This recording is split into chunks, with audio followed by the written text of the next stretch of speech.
예전에 주말 드라마로 꽤 인기를 끌었던 하나뿐인 내 편이라는 그런 드라마가 있었습니다. 주인공인 한 딸이 아주 어렸을 때 아버지가 누명을 쓰고 감옥에 가게 되고, 딸은 다른 집에서 온전한 사랑을 받지 못한 채, 아니 미움을 받고 그렇게 힘들게 살아갑니다. 하지만 건강하게 잘 자라게 되고 부잣집에 시집을 가게 되었는데, 부모도 없고 아무런 배경이 없는 그 딸이 부잣집에서 시집살이가 얼마나 힘이 되겠습니까? 그런데 이 아버지가 출소하여 우연히 그 부잣집의 운전기사로 일하게 되었습니다. 28년 만에 아버지가 딸을 만나게 된 것입니다. 하지만 아버지는 자신의 정체를 숨기고 그렇게 살아갑니다. 그리고 아버지는 뒤에서 딸이 어려운 일이 있을 때마다 도와주고 버팀목이 되어주는, 그래서 세상 단 하나뿐인 딸 편이 되어서 삶의 희망을 찾아가는 그런 내용이었습니다. 여러분, 내 편이 되어주는 사람이 있으면 얼마나 좋을까요? 얼마나 든든할까요? 오늘 시편 기자는 하나님께서 내 편이 되신다, 그렇게 말합니다.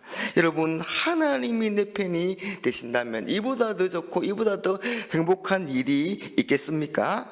여러분, 그렇지 않습니까? 천국 만마를 얻은 것보다 훨씬 더 든든하지 않겠습니까? 여러분, 하나님이 내 편이 되심으로 나의 기도를 들어주십니다. 오늘 말씀 5절을 한번 보십시오.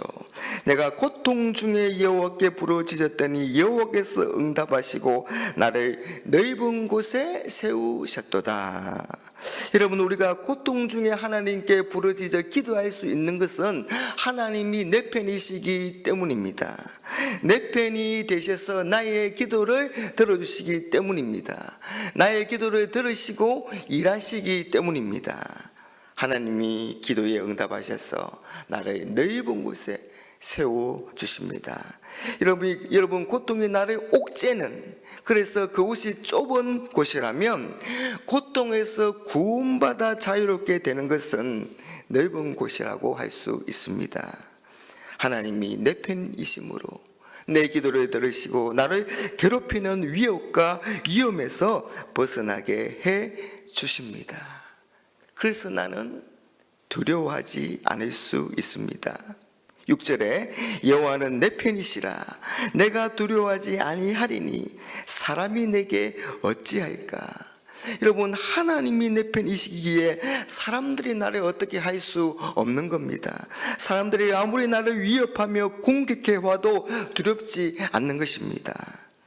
7절에서도 여호와께서 내 편이 되사 나를 돕는 자들 중에 계시니 그러므로 나를 미워하는 자들에게 보응하시는 것을 내가 보리로다. 여러분, 하나님이 내 편이라는 말은 하나님이 나를 도우신다는 그런 뜻입니다. 전쟁을 할 때 하나님이 누구 편이시냐의 문제는 매우 중요합니다. 왜냐하면 하나님이 누구 편이냐에 따라서 전쟁의 승패가 결정되기 때문입니다. 살고 죽는 문제가 결정되기 때문입니다. 만군의 하나님 여호와께서 내 편이 되시면 나는 결코 패하지 않고 멸망하지 않습니다. 하나님이 나를 도우심으로 어떤 나라와 군대도 나를 해칠 수 없고 도리어 나를 미워하는 자들이 패하게 되는 것을 보게 될 것이라고 확신합니다. 하나님이 내 편이라는 사실이 승리의 확실한 보장인 것입니다. 여러분, 하나님이 내 편이 되시고 나를 도와주시니 세상에 그 어떤 것도 두려워할 필요가 없는 겁니다. 예수님도 다음과 같은 말씀을 하셨습니다. 몸은 죽여도 영혼은 능히 죽이지 못하는 자들을 두려워하지 말고 오직 몸과 영혼을 능히 지옥에 멸하실 수 있는 일을 두려워하라, 그렇게 하시면서 하나님 외에는 그 어떤 존재도 두려워하지 말라고 하셨습니다. 여러분, 하나님이 내 편이심으로 나를 도우시고 나를 승리하게 하실 것입니다. 그러니 담대하십시오.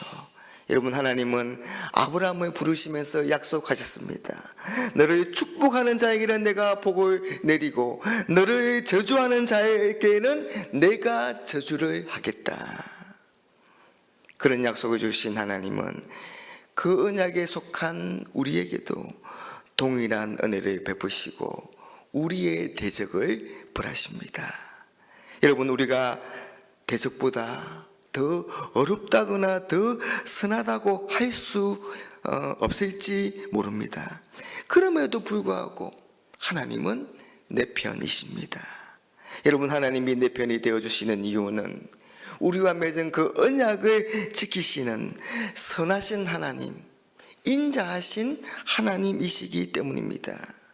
비록 우리가 부족하고 연약해서 실수하고 죄를 짓고 넘어져도, 그래서 하나님에게서 멀어져도 인자하신 하나님은 결코 우리를 버리지 않습니다. 우리가 우리의 죄를 깨닫고 돌이키게 하시고 어려움에 처했을 때 우리 편이 되어 주셔서 바른 길로 돌아오게 하십니다. 여러분, 우리는 그런 하나님의 선하심과 인자하심을 찬양하고 감사해야 할 것입니다. 오늘 본문 1절에 보면 여호와께 감사하라, 그는 선하시며 그의 인자하심이 영원함이로다. 여러분, 하나님은 선하시며 그 인자하심이 영원하시기 때문에 그 선하시며 인자하심을 우리에게 베푸심으로 우리는 감사해야 하는 것입니다. 여러분, 하나님의 영광은 하나님의 권능이나 하나님의 권위를 통해서도 나타나야 하지만 이 하나님의 선하심과 하나님의 인자하심을 맛보고 경험한 우리의 찬양과 감사를 통해서도 나타나야 하는 겁니다. 여러분, 오늘은 추수감사주일입니다. 지나온 한 해를 돌아보면서 올 한 해에도 영원한 내 편이 되셔서 나를 도우시고 은혜를 베푸신 하나님, 선하신 하나님, 인자하신 하나님께 찬양과 감사를 올려드리며 영광을 돌려드리십시다.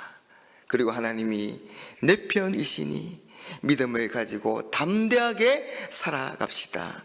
어떤 상황에서도 낙심하지 않고 하나님을 바라보며 의지하며 기도하며 은혜를 구합시다. 그래서 하나님의 신실하심과 하나님의 인자하심을 또다시 맛보며 살아가는, 그래서 그런 하나님을 세상에 선포하며 살아갑시다. 그래서 하나님이 내 편이시니 나도 하나님 편입니다 라는 가장 귀한 고백을 우리 하나님께 올려드리는 우리 교회, 우리 성도님들이 되시기를 주님의 이름으로 축복합니다.